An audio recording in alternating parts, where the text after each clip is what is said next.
Hello everybody and welcome back to I Was a Teenage Exocolonist. We have reached what will most likely be the end of our second playthrough. The end of Tangent's run. Dees blew up the building. Dees is gone. We don't know where he is. Well, I do, because I've played this game before. But nobody else does, and technically we shouldn't either. But it's gonna be rough from here on out. I don't know what we're gonna do next. All I know is that we have to listen to Tangent.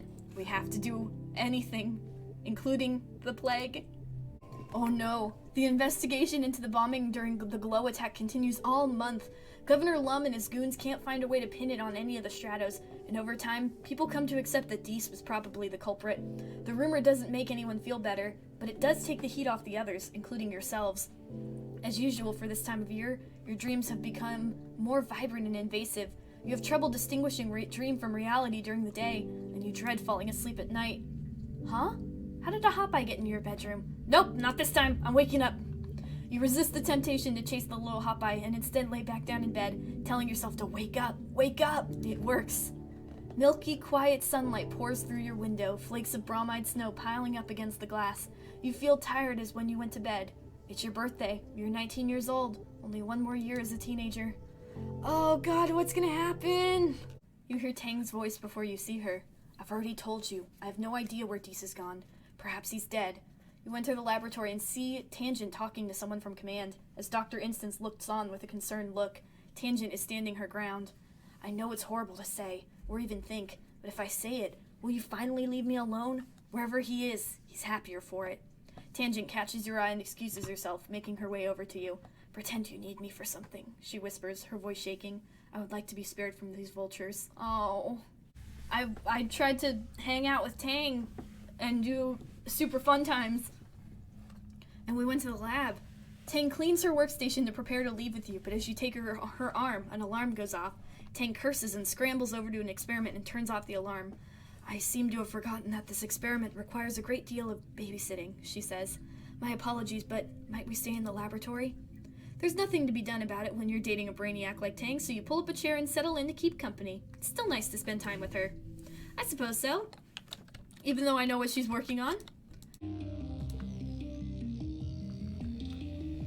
In the evenings, the mood in the lounge shifts from coffee shop to bar. The lights go down, the music gets a little louder, and you tend to serve more alcohol than blep tea. Well, fermented potato juice, which the adults generously refer to as cider. Folks come here for quiet conversation, often with you, and you're happy to oblige. It's getting late, but you're still open, slinging cider and collecting gossip. An enemy slides up to the bar. Hey, Yabby, she says, pushing her scraggly hair off her forehead. She looks exhausted. Can I get a cider? Minors aren't supposed to be drinking, but like many things in the colony, it's more of a suggestion than a rule. Anemone is only 18, but she's been through a lot in the past few years. You all have. Just one drink. You serve her a glass of cider, her eyes widen at the yeasty flavor. Weird, but I think I like it. You hang out with an enemy while she nurses her cider, her face slowly getting more flushed as she drinks. She has a lot to say about her boyfriend, Vase. And he called me up in front of the whole squad to berate me about how I wasn't wearing my rifle clip properly, she says, gesturing broadly at everything.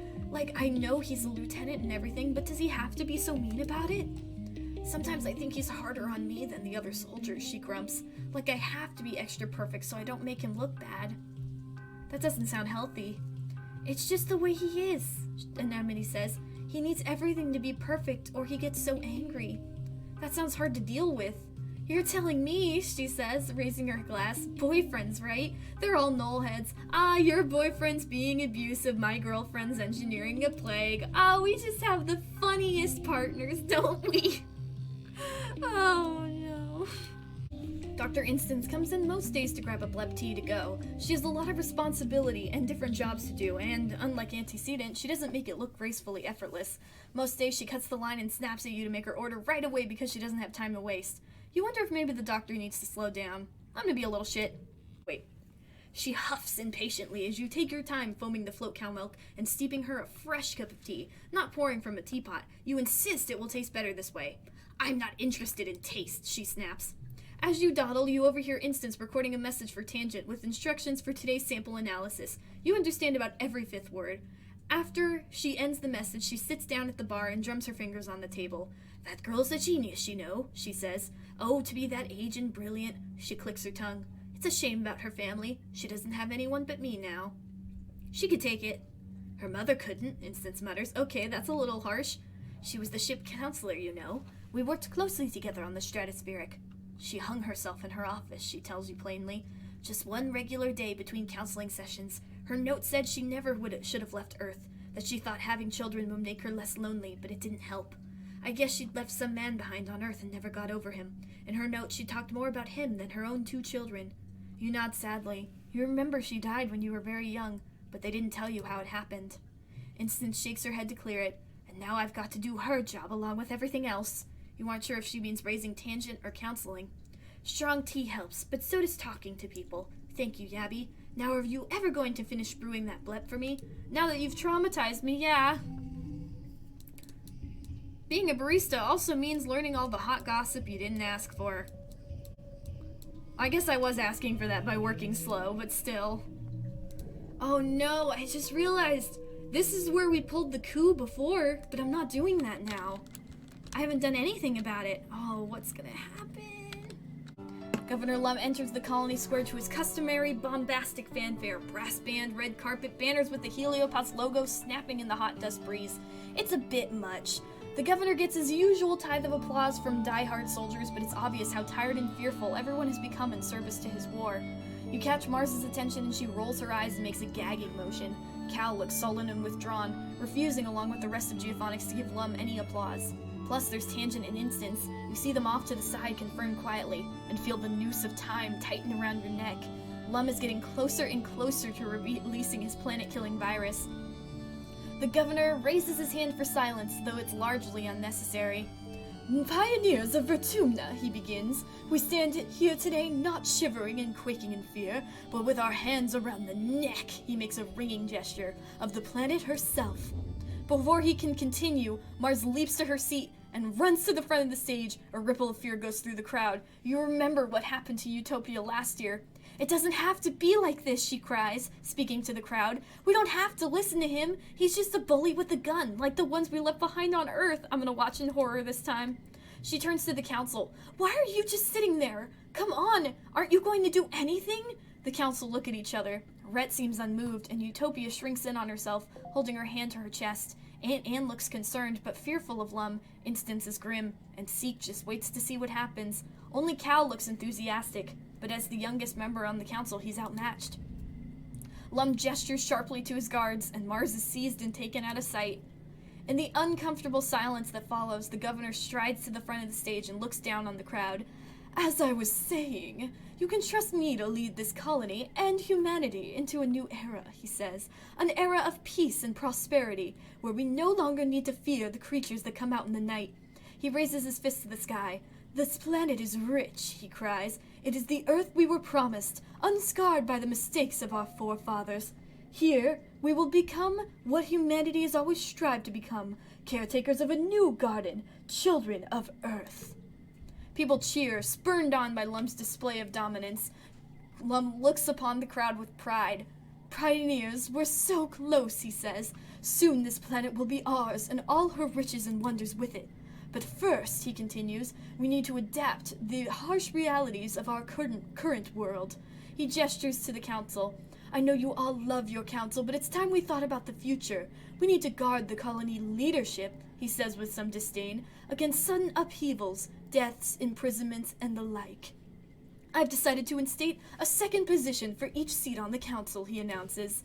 Lum explains that every council member will take an official second in command. Seconds will be trained in the running of the department and will be ready to take over the department should the worst happen during an attack. This council looks concerned. Is this how Lum begins to cycle out the colonial government with a veneer of legitimacy? Applicants must have spent a minimum amount of time in that department and will be judged by the council based on their relevant skills, though Lum will likely argue hard for his Helio appointees. You scribble your name on the ballot for... I could try second engineer, right? But Tangent probably should get that, huh? I'll do second administrator. Chief Administrator Seek gives you a raised eyebrow of doubt. You almost hesitate. Do you really want to work so closely with Seek, who is clearly protective of their power? But this is how you climb the political ladder. You hope the other council members will back you up, even if Seek doesn't like you.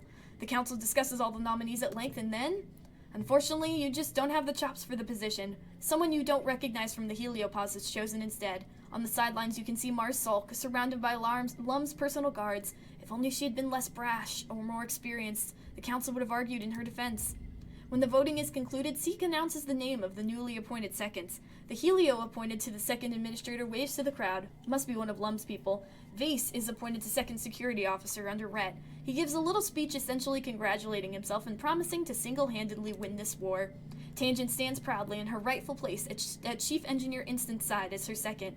One of the Helio-born agriculturalists is chosen as second cultivator. At least there's someone with actual geophonics experience, not someone Lum's installed in the position. The steward of the heliopause joins Aunt Anne at her much-needed second steward. There's a lot of babies in the colony now, and someone has to help take care of them. A Helio soldier you don't recognize is appointed as Utopia's second, much to her dismay. After the politicking is over, the crowd adjourns to the feast tables and, eventually, the dance floor. The sun sets on a long day, the heat breaks, and the party continues well into the night. After the festivities, it's straight back to work as usual. Everyone complains. Usually get at least a few days off after Vertumnalia, but Lum reminds the colony that it's only a few short months before the next attack. Your dreams begin to increase in intensity as the wormhole draws closer to the planet, filled with terrifying and confusing visions. A feeling of urgency dogs your steps, like you're running out of time. Because we are! And I'm doing nothing to stop it. Aunt Anne seems to stop by a lot more this month than usual. She always manages to put on a brave face for everyone else, but over snifters of tangy fermented mushroom wine, you learn a lot about how she's so overwhelmed from her duties as the colony's hearthkeeper.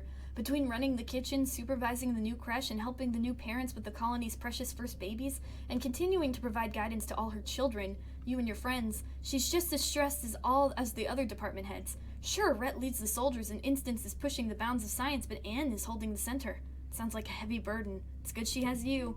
Yeah, I'm only hiding an extremely dangerous secret right now. Oh well. God knows what's... Oh no. You're in your room and you get a notification from Governor Lum. All colonists are to report to the courtyard for an announcement. Oh, it's in the middle of wet out there. Couldn't he have done it over hollow instead of dragging you all out in the rain? You report to the main courtyard. Everyone is huddled miserably under umbrellas, shivering in the unreasonably cold drizzle. Lum stands on stage, looking unbothered. You find Tangent in the crowd, but she's surrounded by guards. She catches your eye and mouths something you can't catch. She looks worried. No, not worried. Panicked. Lum gestures, and Dr. Instance and Tangent are brought up on the stage by armed helio guards. Good afternoon, pioneers, Lum booms. Wet enough for you? There's a scattering of polite laughter. He spreads his arm wide, palms to the sky. I wanted to have you all here for the momentous time in the history of Vertumna, the moment we humans turn the tide of this war forever.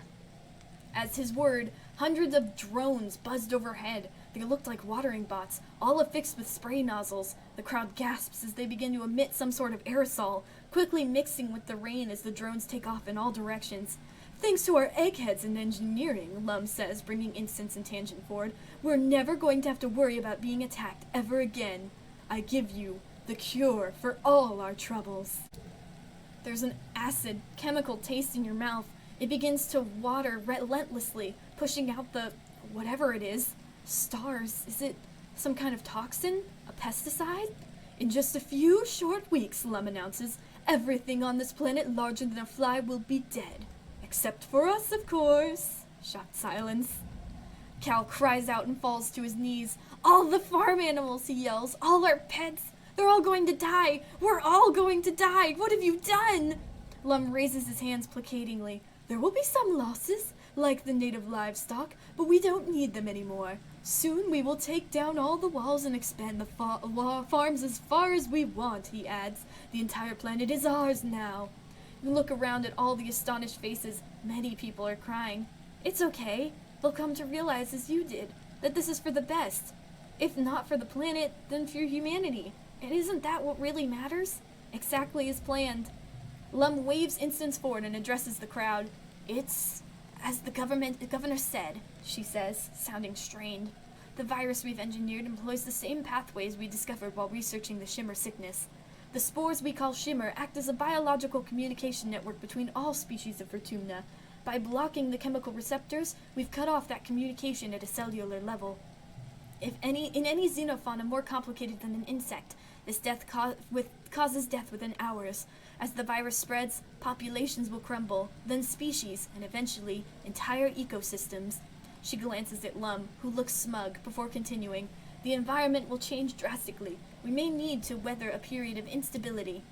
And when we come out from our bunkers, Lum interrupts, it's going to be a planet that's been wiped clean, a total blank slate, ready to colonize. Lum raises his fist to the sky. No more attacks, no more sickness, just a green Vertumna forever!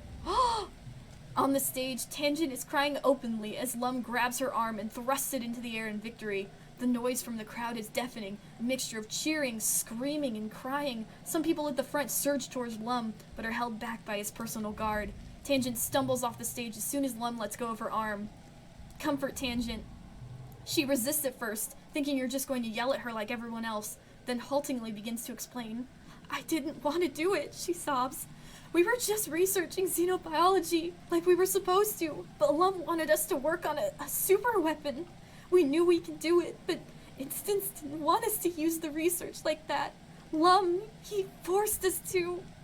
She takes a deep breath and scrubs her face, pulling her hair. He didn't know I was listening. I was in the freezer getting a sample, she continues. He came in with guns and he said that if Instance didn't make the virus, he was going to make an example of her. I know. Her what? Tangent says. She didn't tell me she wrote anything down. Did she write about me? She loves you like a daughter. A fleeting moment of happiness crosses Tang's face. Oh, she says. I love her too. That's why I did what I did. She scowls at Lum on the stage. Utopia looks like she's about to go at him with her fists. If she didn't make the virus, he was just going to kill her. He said he would make an example of the entire council, firing squad for all of them. We didn't have a choice. Once I knew, I had to help her. You helped too, she says. I don't think we could have done it without you. I still love you, Tangent. Really? Tangent says. Even if we killed the planet? You shake your head. After all, you helped. This was the best option for the colony, and for her in Instance. Kiss her? I don't know if this is right. You take Tangent in her arms and kiss her. She resists at first, too overcome with guilt, but then starts crying in sheer relief. You can taste the salt of her tears in your mouth. Then you hear a sudden burst of blast rifle fire. A collective scream comes from the crowd, and everyone surges away from the front of the stage. Two people from Geophonics lie motionless in the mud. Someone you don't recognize, and Cal. His body looks so small. He was never one for violence, but even Cal found his limit today.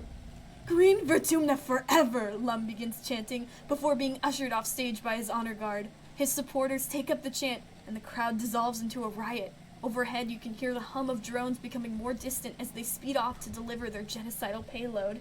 The end. Oh my god, what have we done? The Xenos are no more.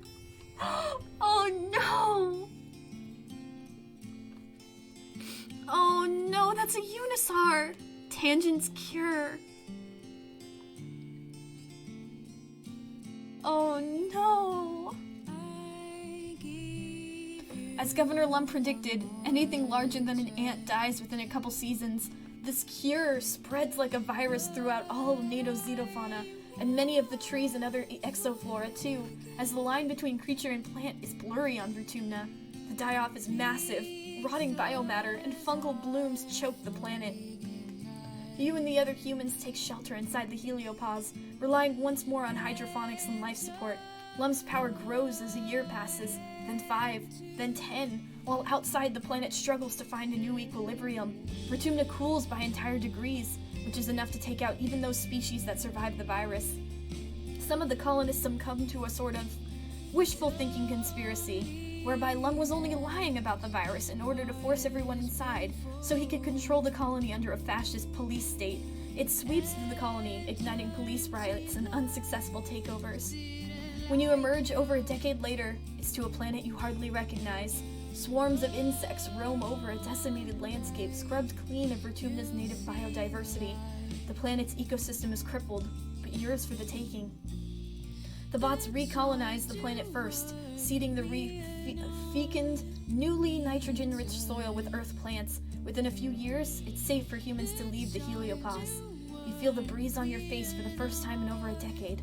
The planet smells different, and it's cool and dry in a way Vertumna has never felt before. Is this what Earth was like before humans destroyed it? It's ironic that it took another apocalypse for humans to have another chance at survival. The colonists, too, have changed. Many children are born on board the heliopause, children that have never known Vertumna's lush pink and purple planet, and there are deaths. Noticeably, Instance takes her own life a few months into the quarantine period. Tangent eventually rises to the role of chief engineer, just as she always dreamed, but as one of the architects of the genocide, she feels guilt for this, and everything else, for the rest of her life. You try to support her as best you can, but grief and responsibility make her cold. Your relationship ends unceremoniously. You and the other humans dedicate your lives to recreating humanity's garden here on Vertumna. There are still environmental concerns to contend with. The insects that survived bring disease and pestilence, and the climate is unpredictable, but humans are resourceful creatures. You have no doubt that you will be able to overcome these challenges without facing the threat of annihilation every year. Oh God! In the moment of your death, as your brain cells fizzle out one by one and shut down forever, a vision swims in your mind's eye. Is that a person? They seem so familiar. You feel like you know them well. It's you. The ancient you speaks without moving their mouth, not in words but in something like pictures. Still you understand. They smile. We had a good life, don't you think? But there are so many possibilities, and this was only one of them. I didn't try. That was a lie. I purposefully didn't try. I could have done better. I can tell from the weight of your soul, they say, that many of your friends and family died before their time. People who might not have, perhaps, if you had made different choices. They pat your shoulder consolingly. It's natural, in grief, to wish you could have done something different, to have saved someone, but we're special, aren't we? We really can save them. We have a chance to take another path, to change the way our life turned out. We reach out a hand. Come with me.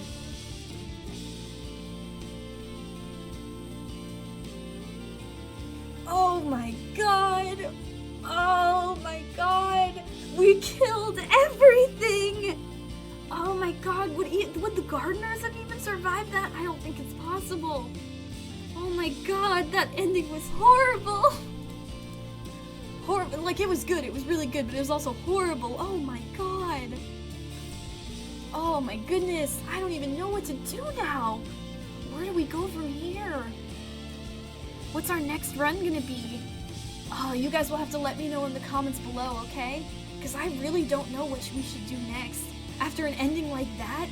Oh, we should just like do a happy ending of some kind. Maybe get more of the job endings, or maybe do a special ending. Oh, maybe I should mess around with the root access code. I know we can save the shields now, but I don't want to do that until we go for a golden ending run where we try and save everyone. So maybe the next time we'll try the special ending where we fuck with the shields. That could be a good starting place. And then after that, I want to do an ending where we romance someone and hopefully get another one of the jobs. But which job should we go for? Let me know below. Or should we do the jerk ending next? Probably that. I mean, this is technically a jerk ending. Look at what we did. We fucking killed everything. But let me know. Would you like me to romance somebody and have a happy ending? Or do we want to do one more horrible ending before we go for all the good stuff? Let me know. But for now... Oh, Tangent. We have 3 people on the menu now, and we are much more traumatized than before. But we'll have to wait until next time to see what route we will take next. So until then, thank you guys for watching. If you enjoyed, please consider subscribing. Remember to take care of yourselves, green Vertumna forever, and have a good day.